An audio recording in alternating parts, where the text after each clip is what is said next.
बहन की शादी को 6 साल हो गए, मैं कभी उनके यहाँ नहीं गया। ईद शब रात अम्मी या अब्बू चले जाते थे। एक दिन मेरी बीवी मुझसे कहने लगी कि आपकी बहन जब भी घर आती है उसके बच्चे घर का हशर नशर कर देते हैं, और आपकी माँ जो हमसे चुप चुपा कर कपड़े, साबुन और कभी कभी को चावल के थैले भी भर के दे देती है। अपनी माँ से कहो ये हमारा घर है, कोई खैरात सेंटर नहीं।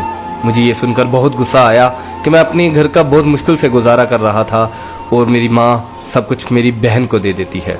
बहन एक दिन घर आई हुई थी तो उसके बेटे ने टीवी का रिमोट तोड़ दिया। मैंने माँ से गुस्से से कहा कि माँ, बहन को कहा करो ईद के दिन आया करे, और ये जो आप साबुन, चावल और ये जो चीज़ें देती हो इनको बंद करें। माँ चुप रही, लेकिन बहन ने ये सारी बातें सुन ली। 4 बज रहे थे, बच्चों को तैयार किया तो बहन ने कहा कि भाई मुझे बस स्टॉप तक छोड़ आओ। मैंने झूठे मुंह कहा बहन रुक जाती कुछ दिन। बहन मुस्कुराई और बोली नहीं भाई, बच्चों की छुट्टियां खत्म हो रही हैं, मुझे जाना है। फिर जब हम दोनों भाइयों में जमीन का बंटवारा हो रहा था तो मैंने साफ इनकार कर दिया कि मैं अपनी जमीन से बहन को हिस्सा नहीं दूंगा। तो माँ ने कहा कि बेटी का भी तो हक बनता है। मैंने गाली देते हुए कहा जो कुछ भी हो जाए मैं बहन को हिस्सा नहीं दूंगा। मेरी बीवी ने भी बहन को बुरा भला कहा, वो बेचारी खामोश थी। बड़ा भाई अलहदा हो गया और मेरे बड़े बेटे को टीबी हो गया और मेरे घर के हालात ख़राब हो गए। जितना सब कुछ था मैं उसके इलाज पे लगा चुका था।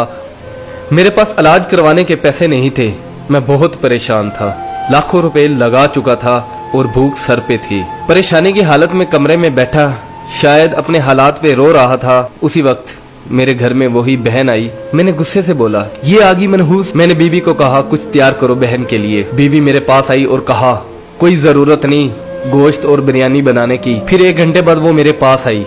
भाई परेशान हो। बहन ने मेरे सर पे हाथ फेरा, कहा बड़ी बहन हूँ तुम्हारी, गोद में खेलते रहे हो, अब देखो मुझसे बड़े लगते हो। फिर मेरे करीब हुई और अपने पर्स से कंगन निकाले और मेरे हाथ पे रख दिए और आहिस्ता से बोली पागल तू एम ही परेशान होता है। बच्चे स्कूल थे, सोचा दौड़ते दौड़ते भाई से मिल आऊं। ये कंगन बेचकर अपना खर्च करो और अपने बच्चे का इलाज करवाओ। शक्ल तो देख जरा तूने क्या हालत बना रखी है। मैं खामोश था, बहन की तरफ देखी जा रहा था। बहन ऐसा से बोली किसी को मत बताना, तुमको मेरी कसम है। मेरे माथे पे बोसा दिया और 1000 रुपया मुझे दिया जो 150 के नोट थे, शायद उसकी जमा पूंजी थी। मेरी जेब में डालकर बोली बच्चों को गोश्त ला देना और परेशान मत हुआ कर। जल्दी से अपना हाथ मेरे सर पे रखा, देख कितने बाल सफेद हो गए। वो जल्दी से जाने लगी तो उसके पैरों की तरफ देखा तो टूटी हुई जूती पहनी हुई थी और पुराना सा दुपट्टा ओढ़ा हुआ था। जब भी आती थी वही दुपट्टा ओढ़कर आती थी। बहन की इस मोहब्बत में मर चुका था मैं। हम भाई कितने मतलब प्रस्त होते हैं, बहनों को पल भर में बिगाना कर देते और बहनें भाइयों का जरा सा दुख बर्दाश्त नहीं करती। मैं हाथ में कंगन पकड़े जोर जोर से रो रहा था, उसके साथ मेरी आंखें भी नम हो गई। अपने घर में खुदा जाने वो कितने दुख सह रही होगी।